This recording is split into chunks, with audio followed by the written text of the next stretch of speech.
जय हिंद। आज हम लोग पढ़ेंगे प्रकाश में प्रकाश का पूर्ण आंतरिक परावर्तन। और पिछले कक्षा में हम लोग देखे थे प्रकाश के अपवर्तन, प्रकाश के प्रकीर्णन और प्रकाश से संबंधित विभिन्न महत्वपूर्ण बातें हम लोग जाने थे। तो चलिए शुरू करते हैं। प्रकाश का पूर्ण आंतरिक परावर्तन क्या है और इससे किस प्रकार के प्रश्न पूछे जाते हैं।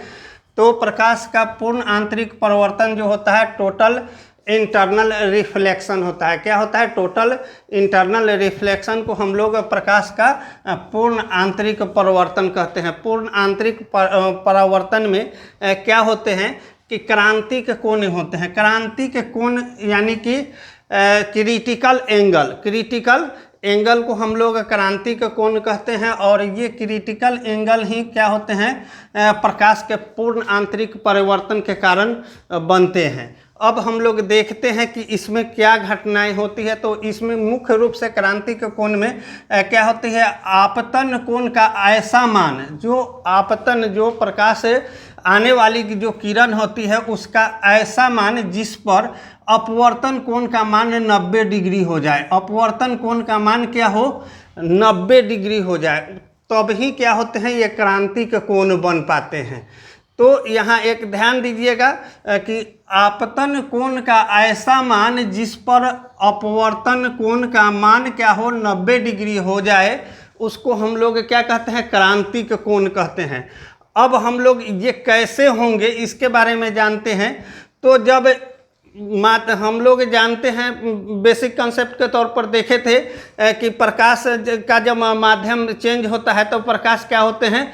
उनकी चाल कम हो जाती है, अपवर्तित हो जाती है। तो यहाँ देखना है हम लोग को कि प्रकाश जब सघन माध्यम से विरल माध्यम में, प्रकाश क्या होती है? सघन माध्यम से विरल माध्यम में प्रवेश करती है तो प्रकाश की किरणें आपतन कोण, प्रकाश की किरण और आपतन कोण का मान क्रांतिक कोण के मान से अधिक हो जाता है। क्या हो जाता है? अधिक हो जाता है। अब एक बार फिर इसको देखेंगे कि जब प्रकाश की किरण सघन माध्यम से विरल माध्यम में प्रवेश करती है तो प्रकाश की किरण का आपतन कोण का मान क्रांतिक कोण के मान से क्या होता है? अधिक हो जाता है।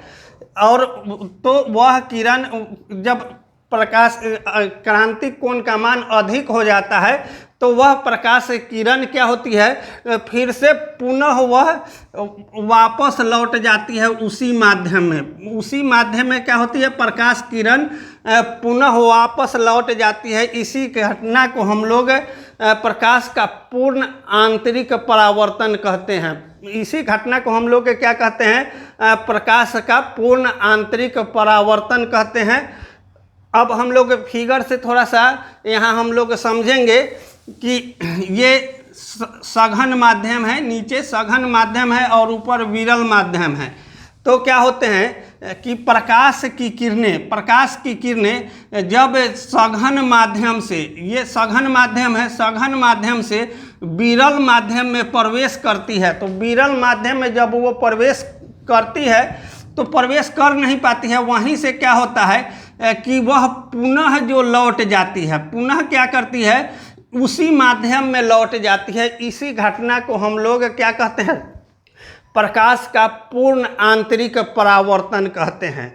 और ये प्रकाश के पूर्ण आंतरिक परिवर्तन के कारण ही कुछ वस्तुएं चमकीला या कुछ प्रभाव जो पड़ता है, जो इससे महत्वपूर्ण प्रश्न पूछे जाते हैं प्रतियोगी परीक्षाओं में, इसको हम लोग देखेंगे।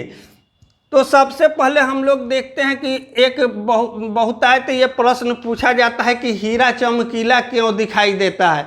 हीरा एक धातु है जो क्या है कि चमकीला है, और हीरा और ज़्यादा अधिक चमकीला कब हो जाता है? तो अधिक चमकीला होता है हीरा का जो कटिंग होता है। कटिंग जब हीरा का किया जाता है तो क्या होते हैं? उसके क्रांतिक कोण जो होते हैं काफ़ी एक दूसरे को कंट्रोवर्स करते रहते हैं और वहाँ पे एक दूसरे से रिफ्लेक्शन होने लगता है। क्रांतिक कोण बहुत ज़्यादा होता है हीरा में। इसी कारण से उसके कटिंग इस प्रकार से किए जाते हैं कि एक प्रकाश दूसरे प्रकाश से क्या करते हैं? टकराकर फिर उसी माध्यम में लौटते हैं। और ये घटनाएं लगातार होती रहती है। इसी कारण से हीरा क्या होता है, चमकीला दिखाई देता है। तो ये प्रतियोगी परीक्षा में भी प्रश्न पूछे जाते हैं कि हीरा चमकीला क्यों दिखाई देता है। तो हीरा चमकीला प्रकाश के पूर्ण आंतरिक परावर्तन के कारण ही हीरा चमकीला दिखाई देता है। दूसरा, इसी से संबंधित हम लोग देखेंगे कि पानी में पड़ी हुई परख नली, जब कोई गिलास है और उसमें जो पारदर्शी गिलास हो उसमें क्या है, शीशा का, उसमें हम लोग परख नली डालते हैं तो परख नली का जो भाग है कुछ भाग जो है चमकीला दिखाई देगा। तो इसका मुख्य क्या कारण होता है कि प्रकाश भी वहाँ भी माध्यम चेंज होते हैं। इस कारण से फिर से पुनः जब उसी माध्यम में प्रकाश की किरणें लौट जाती है तो जब लौटती है तो वहाँ परख नली में ग्लास में डूबा हुआ परख नली जो है थोड़ा सा चमकीला दिखाई देता है। तो ये भी प्रश्न पूछे जाते हैं। अब हम लोग आगे देखते हैं एक महत्वपूर्ण उदाहरण कि कांच का चटका हुआ भाग, कांच जब फूट जाता है तो उसी पर रहता है एक साथ बहुत, जैसे थोड़ा सा क्रैक हो गया, क्रैक होने के मतलब अलग हो गया तो वहाँ नहीं बनेगा, लेकिन जब क्रैक हुआ और उसी से सटा हुआ है तो जहाँ पे वह क्रैक है, जहाँ पे दरार पड़ी हुई है तो क्या होता है, वहाँ का भाग अधिक चमकीला दिखाई देता है। तो अधिक चमकीला क्यों दिखाई देता है, तो वहाँ पे जहाँ पे दो कांच चटकते हैं वहाँ का जो होता है कि प्रकाश का पूर्ण आंतरिक परावर्तन की घटना होने लगती है। प्रकाश की पूर्ण आंतरिक परावर्तन की घटना होने लगती है। इस कारण से कांच का जो चटका हुआ भाग होता है, जो टूटा हुआ भाग होता है, वह हमें अधिक चमकीला दिखाई देता है। आगे हम एक और उदाहरण से समझते हैं कि प्रकाशित तंतु, ऑप्टिकल फाइबर जो दूर संचार में बहुतायत प्रयोग किए जाते हैं और वो ऑप्टिकल फाइबर जो होते हैं क्या होते हैं कि चमकीला दिखाई देते हैं, दूर से ही दिखाई देते हैं। तो इसका मुख्य कारण क्या होता है, प्रकाश का वहाँ भी पूर्ण आंतरिक परावर्तन के कारण ही वो क्या होते हैं कि हमें चमकीला दिखाई देते हैं।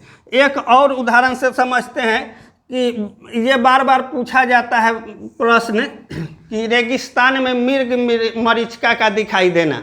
तो मृग मरीचिका का दिखाई देना यह कौन सी घटना है, तो यह भी क्या है कि प्रकाश का पूर्ण आंतरिक परावर्तन है। प्रकाश का पूर्ण आंतरिक परावर्तन के कारण ही ये मृग मरीचिका की घटनाएं होती है। क्या होता है इसमें, मुख्य रूप से कभी हम लोग सड़क से गुजर रहे होते हैं तो जब अत्यधिक गर्मी होगा तो प्रकाश की किरण जब टकराती है सतह से तो माध्यम चेंज होने के कारण से हमें सड़क पर लगेगा कि पानी गिरा हुआ है या कुछ चमकीला चीज़ दिखाई देगा, तो एक आभासी प्रतिबिंब बनता है।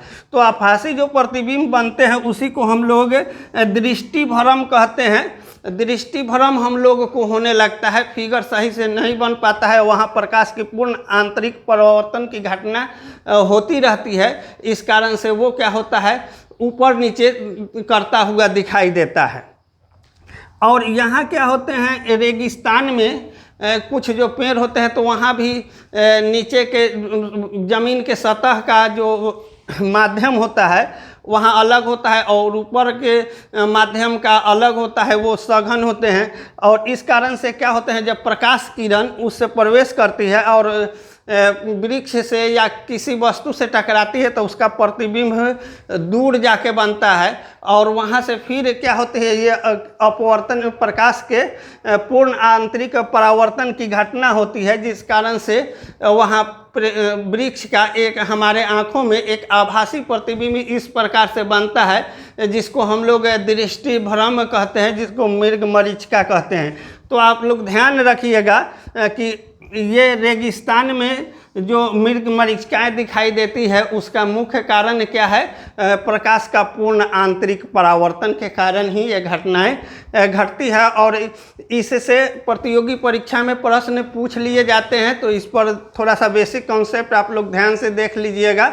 आगे हम लोग देखते हैं कि प्रकाश का वर्ण विक्षेपण क्या है और ये घटनाएं कैसे घटती है, इसके बारे में हम लोग समझते हैं तो सबसे पहले हम लोग देखते हैं कि प्रकाश का वर्ण विक्षेपण मतलब dispersion of light, dispersion of light, यानी कि प्रकाश का वर्ण विक्षेपण इसको हम लोग कहते हैं। इसका पता या इसका खोज जो है सर्वप्रथम सर आइजैक न्यूटन महोदय ने किया था। उन्होंने यह देखा कि जब किसी श्वेत प्रकाश को किसी प्रिज्म से गुजारा जाता है तो वह प्रत्यक्ष रूप से 7 रंगों में विभक्त हो जाती है। प्रत्यक्ष रूप से क्या होती है, 7 रंगों में विभक्त हो जाती है और इसी घटना को हम लोग वर्ण विक्षेपण कहते हैं। इस घटना को हम लोग क्या कहते हैं, वर्ण विक्षेपण। तो वर्ण विक्षेपण से संबंधित कुछ महत्वपूर्ण बातें हम लोग देखते हैं। तो सबसे पहले इसका खोज जो था सर आइजैक न्यूटन महोदय किए थे, और दूसरा है कि उन्होंने यह बताया था कि जब किसी प्रिज्म से श्वेत प्रकाश को गुजारा जाता है तो वो अपने अवयवी रंगों में बिखर जाते हैं, यानी कि प्रत्यक्ष रूप से 7 रंगों में बिखर जाती है। आगे हम लोग देखते हैं कि तरंग दैर्ध्य। ये तरंग दैर्ध्य जो है वर्ण विक्षेपण में, ये प्रकाश की किरणें जो 7 रंगों में विभक्त हो गई, इसका मुख्य क्या कारण था।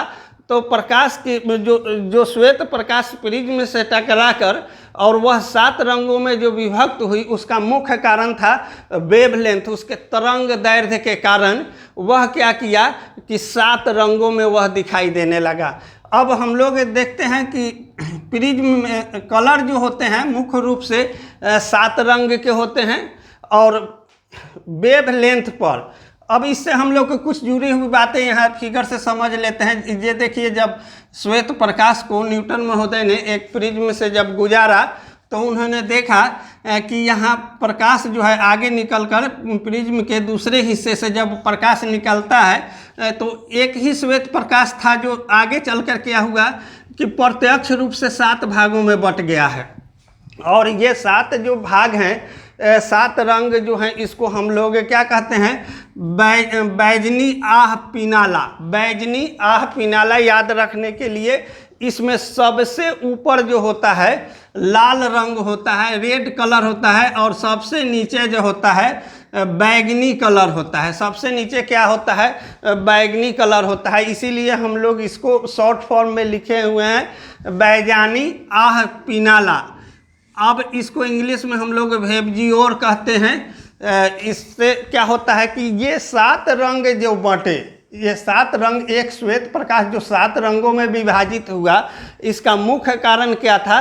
तो इसका मुख्य कारण ये 7 रंग जो हुए अलग अलग प्रतीत हुए, दिखाई दिए, इसका मुख्य कारण था वेवलेंथ। प्रकाश जो श्वेत प्रकाश जब है इस प्रिज्म से गुजरा और आगे आया तो जिस रंग का, जिस कलर का वेवलेंथ अधिक था, तरंग दैर्ध्य अधिक था, वो कम विक्षेपित हुए। वो क्या हुए कि कम विक्षेपित हुए और ज़्यादा से ज़्यादा उसको अधिक को पार कर गए। तो प्रिज्म से गुजारते हैं तो सबसे ऊपर जो है क्या है, लाल रंग होगा, और सबसे नीचे क्या होगा, बैगनी रंग होगा या नीला रंग उसको कह सकते हैं।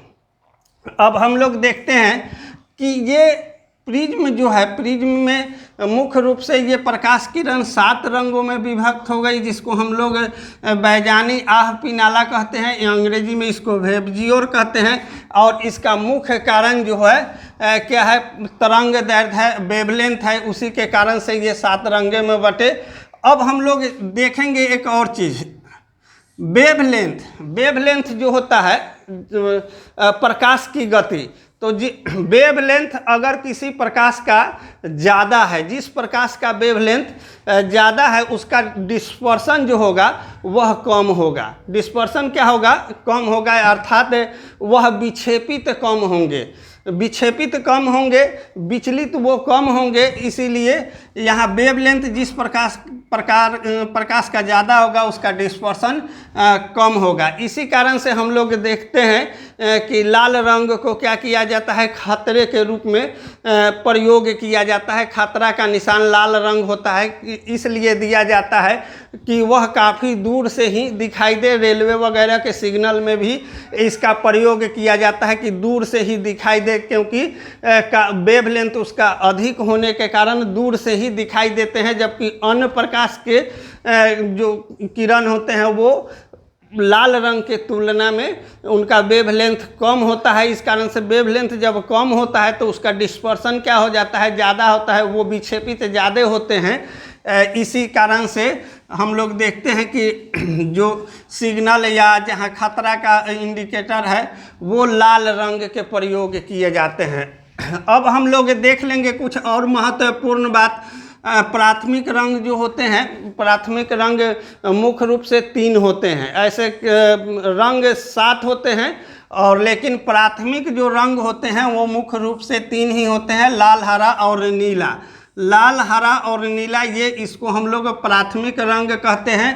अब इससे कुछ और महत्वपूर्ण घटना के बारे में जानते हैं कि प्रकाश का विक्षेपण या प्रकाश का आंतरिक परावर्तन। अब देखते हैं कि इंद्रधनुष इससे बहुत सारे प्रश्न प्रतियोगी परीक्षा में पूछे गए हैं और पूछे जाते भी हैं, और कुछ इससे महत्वपूर्ण तथ्य हैं जो हमको जानना जरूरी है आप लोगों को।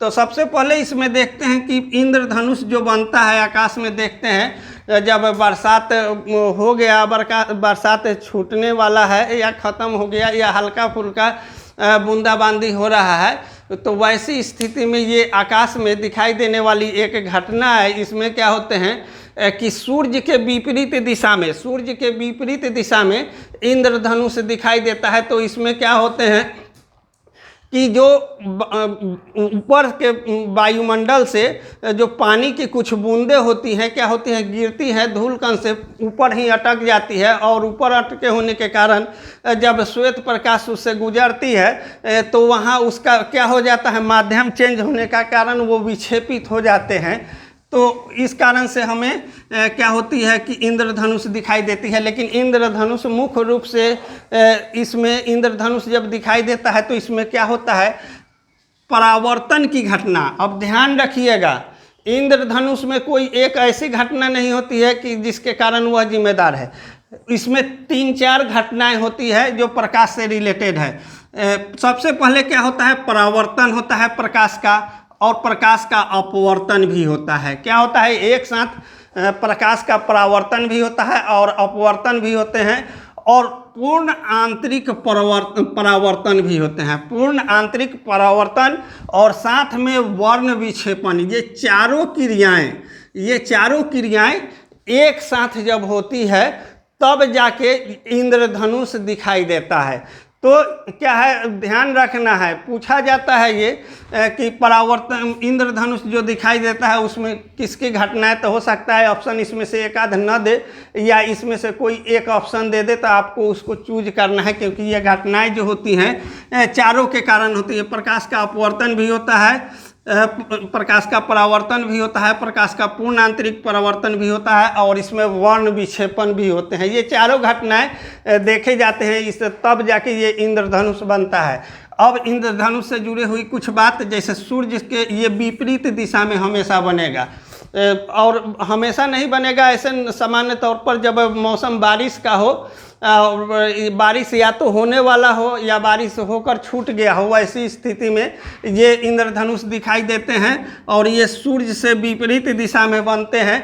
और दोपहर में, यानी दोपहर कहने का मतलब ठीक 12 बजे इंद्रधनुष कभी दिखाई नहीं देता है, क्योंकि सूर्य जब अपने अक्ष पर तिरछा होगा तभी जाके ये घटनाएं घटेंगी, और ये घटनाएं घटेंगी तभी हमको इंद्रधनुष दिखाई देगा। तो ठीक 12 बजे सामने सामने ऊपर नीचे होता है सूर्य, इस कारण से ये घटनाएं दोपहर में, यानी कि अर्थात 12 बजे नहीं घटित हो सकती है। अब आगे हम लोग देखते हैं कि प्राथमिक इंद्रधनुष, ये इंद्रधनुष मुख्य रूप से 2 तरह के होते हैं, और प्राथमिक और द्वितीयक। तो हम लोग थोड़ा सा बेसिक कॉन्सेप्ट के तौर पर इसमें जान लेते हैं कि प्राथमिक इंद्रधनुष किसको कहते हैं और द्वितीयक इंद्रधनुष किसको कहते हैं। तो प्राथमिक इंद्रधनुष जो होते हैं वो मुख्य रूप से क्या होते हैं, प्राथमिक इंद्रधनुष में 2 बार अपवर्तन और 1 बार परावर्तन की घटना घटती है। 2 बार प्रकाश का क्या होता है, अपवर्तन होता है, 2 बार वो प्रकाश के अपवर्तन की घटना होती है, जबकि 1 बार बार परावर्तन की घटना होती है, और इसी कारण से क्या होते हैं, ये प्राथमिक इंद्रधनुष दिखाई देते हैं। और प्राथमिक इंद्रधनुष में यह ध्यान रहे, हमेशा प्रतियोगी परीक्षा में प्रश्न पूछे जाते हैं, लाल रंग जो होता है प्राथमिक इंद्रधनुष में वह क्या होता है, बाहर होता है। सबसे ऊपरी पहला जो कलर दिखाई देगा लाल रंग बाहर, और बैगनी रंग जो होते हैं वो क्या होते हैं, अंदर होते हैं। सबसे नीचे क्या होगा, बैगनी रंग दिखाई देगा, और सबसे ऊपर क्या होगा, लाल रंग दिखाई देगा। तो ये प्राथमिक इंद्रधनुष की विशेषताएं हैं। उसमें पूछा जा सकता है कि उसमें कितने बार अपवर्तन और कितने बार परावर्तन की घटना होती है। तो ध्यान रहे, याद रखिएगा कि 2 बार अपवर्तन और 1 बार जब परावर्तन होती है तो प्राथमिक इंद्रधनुष बनते हैं। और प्राथमिक इंद्रधनुष में क्या होते हैं, लाल रंग बाहर होते हैं तथा बैगनी रंग क्या होते हैं, अंदर होते हैं। अब हम लोग बात कर लेते हैं कुछ द्वितीयक इंद्रधनुष के बारे में कि द्वितीयक इंद्रधनुष क्या है। तो द्वितीयक इंद्रधनुष जो होते हैं, जिसको हम लोग सेकेंडरी रेनबो कहते हैं, तो सेकेंडरी रेनबो जो होता है उसमें क्या होता है, यहाँ मुख्य रूप से एक परिवर्तन देखने को मिलता है कि 2 बार अपवर्तन और 2 बार परावर्तन। 2 बार अपवर्तन की घटना घटती है और 2 बार परावर्तन की घटना घटती है। तो वैसी स्थिति में जो इंद्रधनुष बनते हैं उसको हम लोग सेकेंडरी इंद्रधनुष अर्थात द्वितीयक इंद्रधनुष कहते हैं। और उसके बाद क्या होते हैं कि इसमें मुख्य रूप से बैगनी रंग जो होते हैं वह बाहर हो जाते हैं। द्वितीयक इंद्रधनुष में क्या हो जाते हैं, बैगनी रंग बाहर हो जाते हैं और लाल रंग क्या हो जाते हैं, अंदर हो जाते हैं। तो इस प्रकार से हम लोग क्या किए कि इंद्रधनुष से जुड़े हुए कुछ महत्वपूर्ण तथ्य देखे, और उसके बाद प्रकाश के वर्ण विक्षेपण से कुछ महत्वपूर्ण तथ्य देखे, उसके बाद क्रांति के कोण के बारे में हम लोग देखे। तो आई होप आप सभी को ये बात समझ में आ गई होगी, समझ गए होंगे। और तब तक मिलते हैं हम लोग नेक्स्ट वीडियो में, तब तक के लिए जय हिंद।